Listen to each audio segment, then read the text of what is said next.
I request that comments and questions be kept as concise as possible. Yes. Hi, thank you very much for the very interesting presentations. My name is Daniel Joloy from Amnesty International. We are also very deeply concerned about the increasing risks human rights defenders, including staff from the Commission of Human Rights, are facing in the Philippines, particularly in the context of documenting extrajudicial executions, and that, as has been said, might amount to crimes against humanity, and for bringing these cases before justice. So I was wondering if Mr. Gaston, you could talk a little bit more about the specific challenges that human rights defenders are facing, particularly after the direct threats of President Duterte against human rights defenders. And you could tell us a little bit more about what mechanisms does the Commission have to protect human rights defenders? Should we take a few? Yes, if there's any. Respond? Yeah.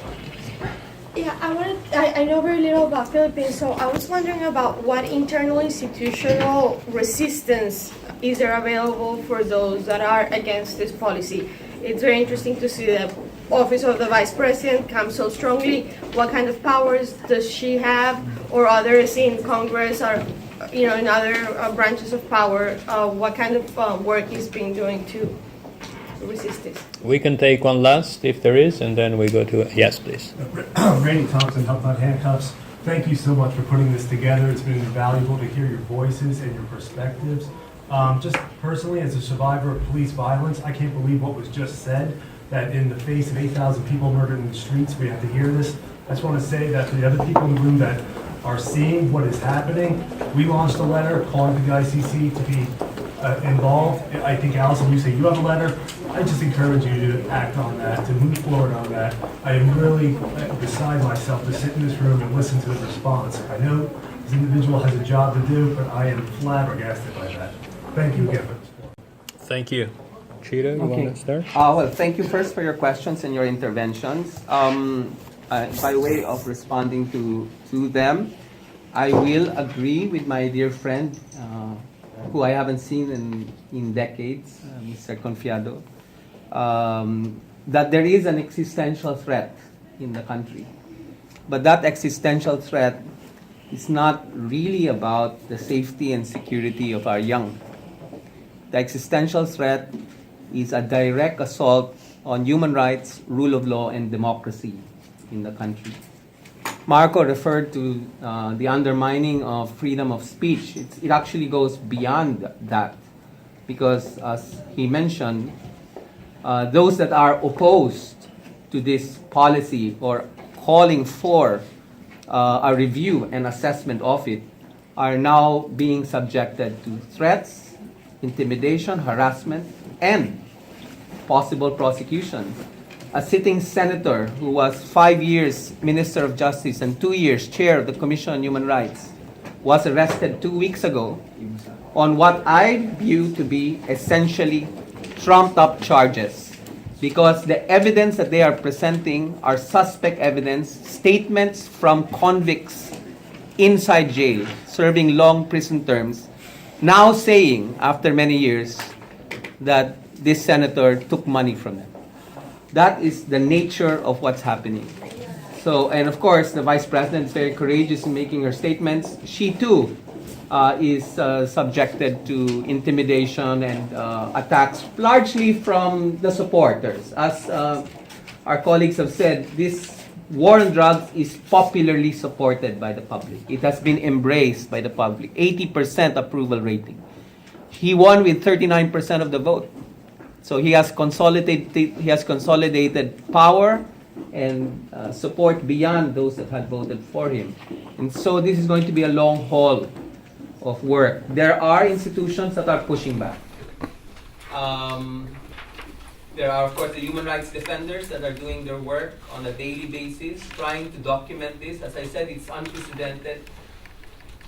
Even us, the Commission on Human Rights, which has the staff to try and investigate, cannot cover 100% of all of these cases. We will try our level best to do so, but to do so, we have to work with journalists, NGOs, human rights defenders.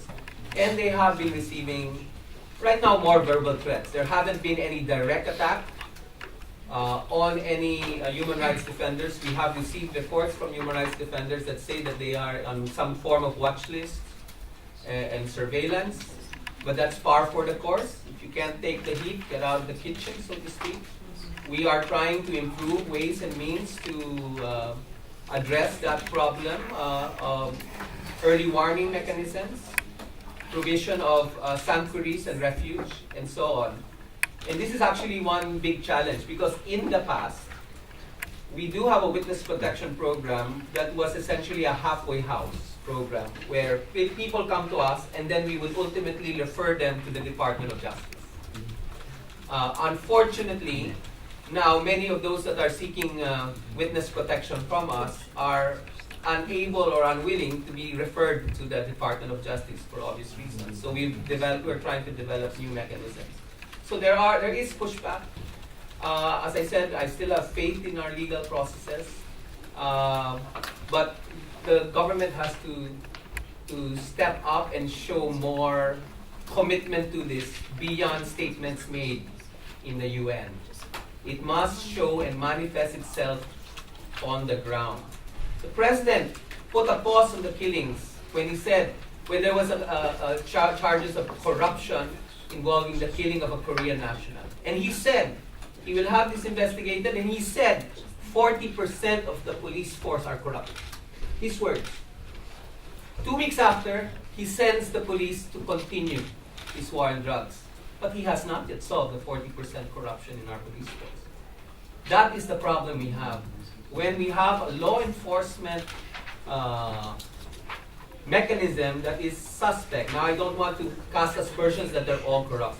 No, we have good people in the police force, but under the circumstances where their commander-in-chief has said, I will continue this war on drugs, not considering a more comprehensive and holistic approach. Maybe our friends at lower levels are trying their very best to create these interventions, but it's coming from the very top. And the very top is saying, and you heard him say it himself, he wants the killing to continue.